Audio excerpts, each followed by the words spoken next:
আমার নবীর 570 বছর পূর্বে ঈসা নবীর আগমন, তার চাইতে আরো 500 কিংবা কতশো বছর পূর্বে মুসা নবীর আগমন, তার পূর্বে কোথায় আদম সৃষ্টির শুরুতে ওই নবীরা বাইতুল মুকাদ্দাসে সশরীরে উপস্থিত কিনা আপনাদের কাছে জানতে চাই।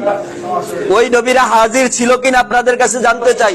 আজকে যারা মৌলবী দাবি করে, আজকে যারা পাগড়ি মাথায় দেয়, আবার আপনার নবীকে যারা কবরের মধ্যে মৃত বলে পড়েন না, নাউজুবিল্লাহ, ওই ওয়াহাবিদেরকে বলতে চাই, আরে আমার আল্লাহ যদি ওই নবীকে, ওই নবীদেরকে বাইতুল মুকাদ্দাসের ভিতরে সশরীরে রাখতে পারে, আমার নবী সশরীরে থাকতে পারে কি পারে না?